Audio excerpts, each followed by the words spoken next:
चलता रहूंगा पथ पर चलने में माहिर बन जाऊंगा, या तो मंजिल मिल जाएगी या अच्छा मुसाफिर बन जाऊंगा। इन्हीं शब्दों के साथ में नॉलेज मंडली में आप सभी का स्वागत है।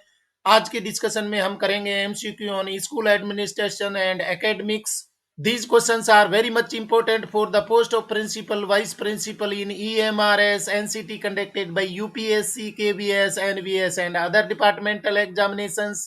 तो देखते हैं सबसे पहला question 121। As a principal which of the following teachers will you appreciate the most. एक प्रधानाचार्य के रूप में आप निम्नलिखित में से किस शिक्षक की सबसे अधिक सराहना करेंगे? कौन सा शिक्षक आपका सबसे फेवरेट होगा? ऑप्शन देख लेते हैं। A, the one who takes one's classes as per schedule, prepares all reports, results and documents in time. B, the one who never asks for leave throughout the year. C, the one who always comes to you to demand newer devices, equipments and books for teaching. D, the one who has pleasant habits and is most social with you and one's colleagues. Correct option is A.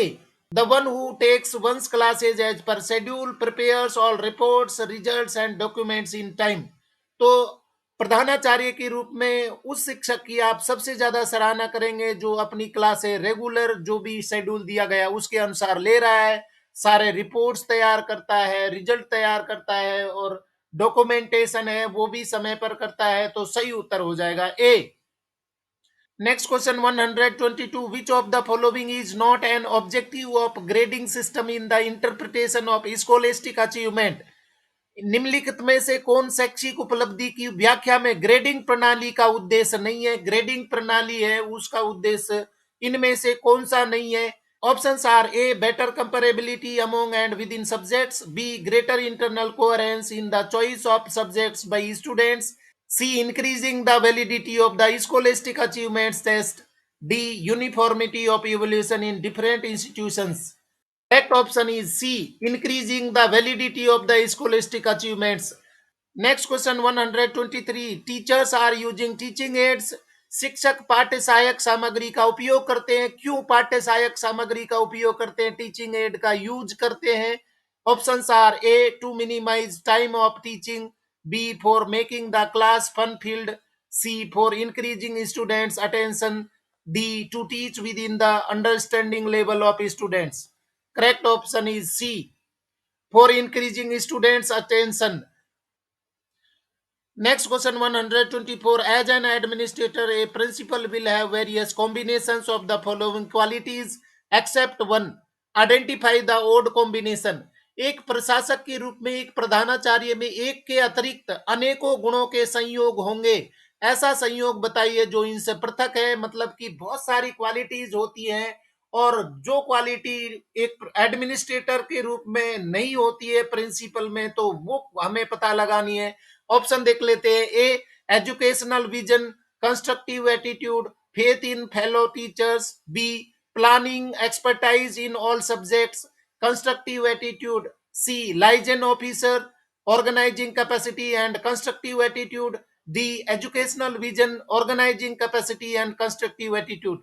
Correct option is B, planning expertise in all subjects, constructive attitude. ये नहीं होता है, मतलब कि planning तो वो करता है, एक एज ए गुड एडमिनिस्ट्रेटर वो प्लानर होता है, परंतु ये जरूरी नहीं है कि एक्सपर्टाइज इन ऑल सब्जेक्ट, सभी विषयों में वो सर्वज्ञ हो, सभी विषयों में एक्सपर्ट हो, ये जरूरी नहीं है। क्योंकि यहाँ पर एक्सपर्टाइज इन ऑल सब्जेक्ट ये गलत है कॉम्बिनेशन। यहाँ पर उसमें क्वालिटी होना जरूरी नहीं है कि कोई भी दुनिया का कोई भी इंसान है वो सभी सब्जेक्ट का विशेषज्ञ नहीं हो सकता।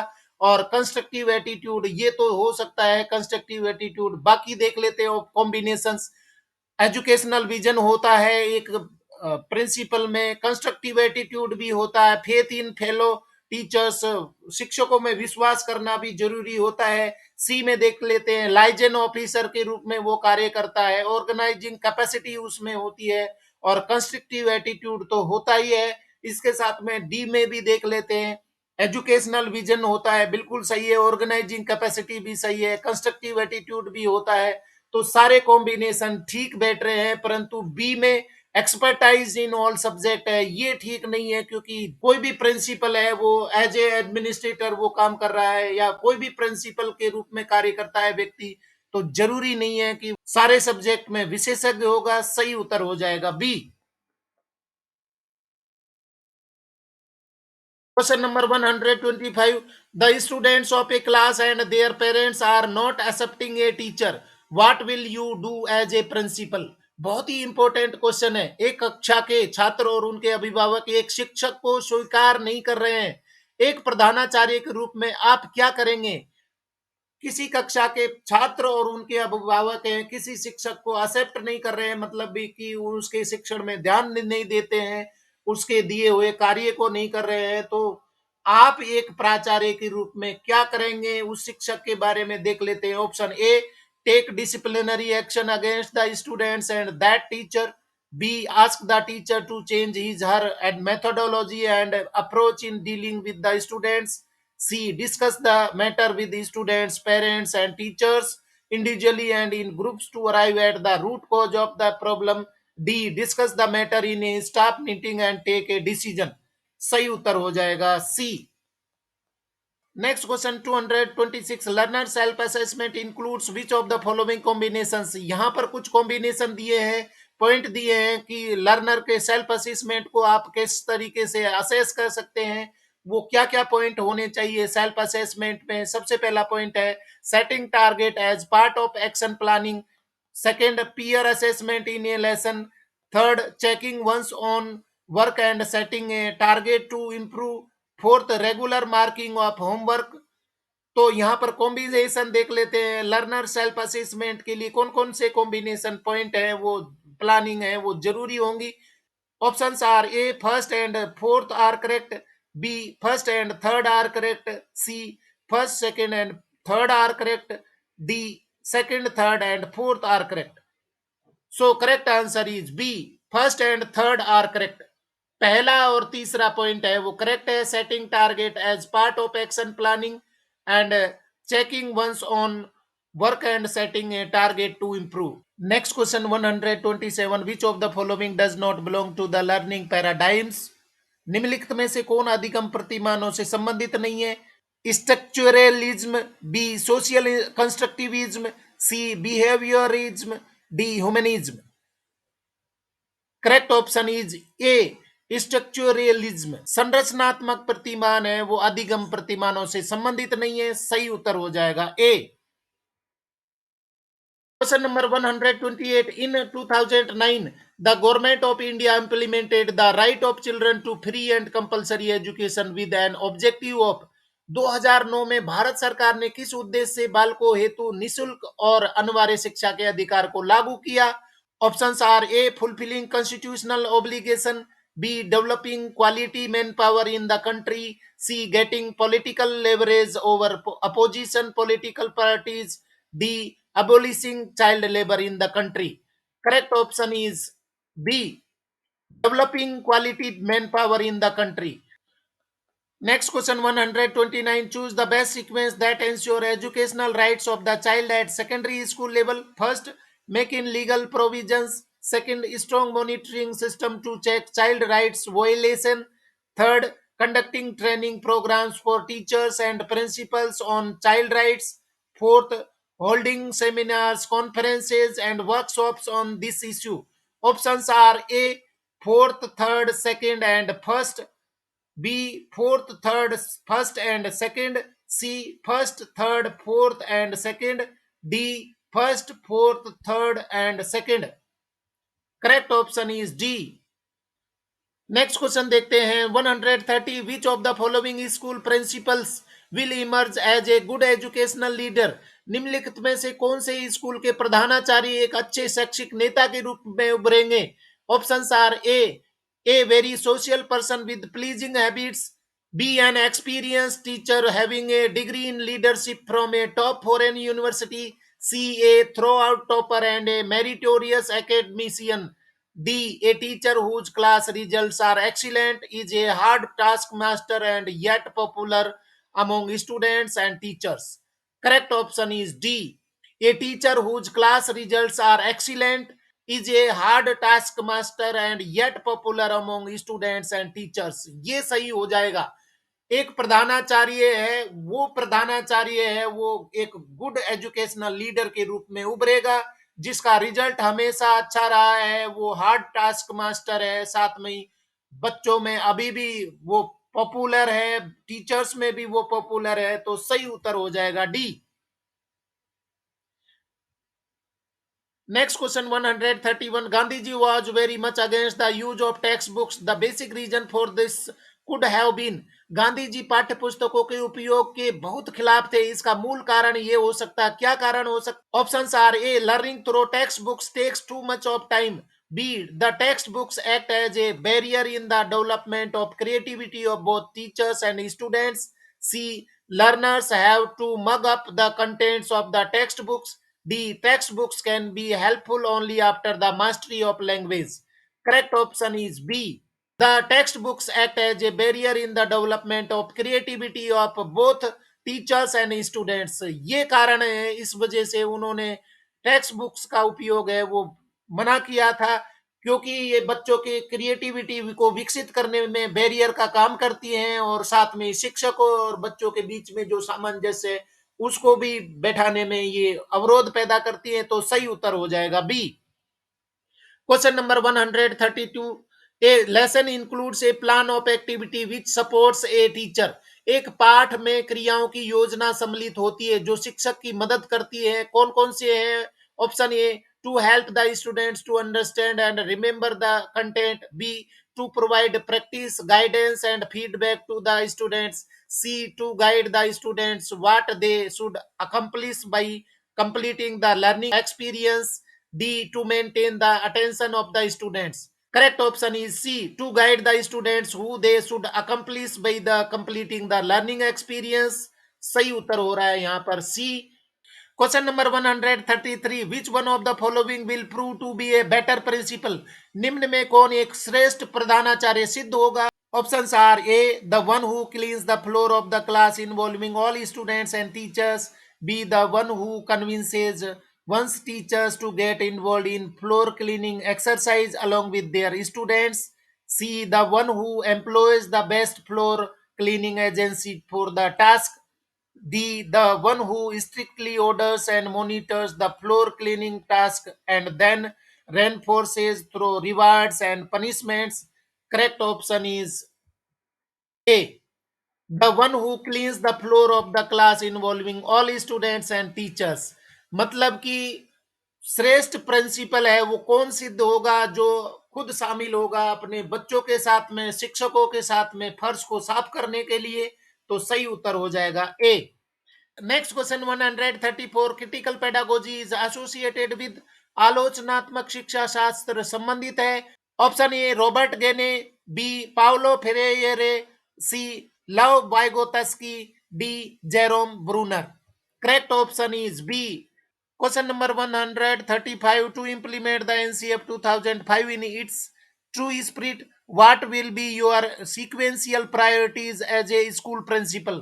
एनसीएफ 2005 को इसके सही मायनों में लागू करने हेतु एक स्कूल प्रधानाचार्य के रूप में आपकी क्या क्रमिक प्राथमिकताएं होंगी? प्रायोरिटी देख लेते हैं। First, reviewing learning material including textbooks. Second, changing the seating arrangement of learners in the class. Third, calling a meeting of staff members. Fourth, deciding pedagogic strategies. Fifth, calling a meeting of all stakeholders. Six, constituting an implementation and monitoring committee. NCF 2005 को सही मायने में लागू करने में इनमें से कौन सी प्रायोरिटी है उनका सीक्वेंस होगा? ऑप्शन देख लेते हैं। A third, fifth, fourth, first, second and six, B third, fifth, fourth, six, first and second, C third, fifth, fourth, six, second and first, D first, third, fifth, fourth, second and six. Correct option is B third, fifth, fourth, six, first and second. Priority को arrange करते हैं। सबसे पहला point है calling a meeting of staff members. इसके बाद में fifth नंबर है calling a meeting of all stakeholders, यहाँ सेकंड नंबर पर आ जाएगा। और उसके बाद में फोर्थ नंबर पे होगा फोर्थ का मतलब है कि ये तीसरे नंबर की प्रायोरिटी होगी, डिसाइडिंग पेडागोजिकल स्ट्रेटजीज। और फिर आ जाएगा सिक्स नंबर का मतलब है कि ये चौथे नंबर पे आ जाएगी, constituting and implementation and monitoring committee, कि किस तरीके से उसको इम्प्लीमेंट करना है, कैसे मॉनिटर करना है, उसकी कमेटी तैयार करनी है। और पहले नंबर पर आ जाएगा, ये पांचवा प्रायोरिटी होगी, reviewing learning material including text books की रिव्यूइंग मीटिंग, लर्निंग मटेरियल तैयार करना है, टेक्स्ट बुक को भी तैयार करना है कि किस तरीके से क्या क्या उनमें बदलाव किए जाएं सही एनसीएफ 2005 को लागू करने के लिए। और लास्ट पॉइंट वो यहाँ पर छठी प्रायोरिटी होगी, changing the seating arrangement of learners in the class, की सीटिंग अरेंजमेंट है उसको चेंज करना। तो इस तरीके से ये प्रायोरिटी है वो हम अरेंज कर सकते हैं, सही पॉइंट हो जाएगा B. Question number 136, what is the purpose behind organizing co curricular activities, पाठ्य सहगामी गतिविधियों को आयोजित करने के पीछे क्या उद्देश्य है? ऑप्शंस आर ए को curricular activities are part of curriculum only, B को curricular activities give a chance to school to get a name and fame, C को curricular activities help in overall development of learners, D को curricular activities are part of national policy of education. तो correct answer is C, को curricular activities help in overall development of learner, मतलब कि जो पाठ्य से आगामी गतिविधियां हैं वो बच्चे के ऑलराउंड डेवलपमेंट के लिए जरूरी होती हैं, इसलिए इनको शामिल किया गया है, इनको ऑर्गेनाइज करते हैं विद्यालय स्तर पर। सही उत्तर हो जाएगा C. Next question 137, institutional planning means संस्थागत नियोजन का अर्थ है, क्या अर्थ होना चाहिए? Options are A creating institutions based on the planned goals, B conducting SWOT analysis while planning at institutional level, C planning at institutional level on the basis of felt needs and available resources, D conducting seminars and planning meetings to improve the functioning of any institution. Correct option is C. Planning at institutional level on the basis of felt needs and available resources. मतलब institutional planning है वो किसके लिए होती है? Particular institution के level पर होती है। On the basis of felt needs, क्या आवश्यकता है उसकी, जो स्थानीय आवश्यकता है उनको शामिल किया जाता है, और साथ में अवेलेबल रिसोर्सेज उसके पास में क्या होते हैं, तो वो होता है इंस्टीट्यूशनल प्लानिंग। सही उत्तर हो जाएगा C. Next question 138, dash refers to higher order thinking which involves active control over the cognitive process engaged in learning, identify the process referred to. Hindi अर्थ देख लेते हैं। डैश अधिगम में प्रयुक्त संज्ञानात्मक प्रक्रिया पर सक्रिय नियंत्रण में प्रयुक्त उच्च स्तरीय चिंतन से संबंधित है, संदर्भित प्रक्रिया को पहचानिए, किससे संबंधित है ये? अधिगम में प्रयुक्त संज्ञानात्मक प्रक्रिया पर सक्रिय नियंत्रण में प्रयुक्त उच्च स्तरीय चिंतन से संबंधित है। क्या? Options are A critical thinking, B problem solving, C process skill, D metacognition. Correct option is D metacognition.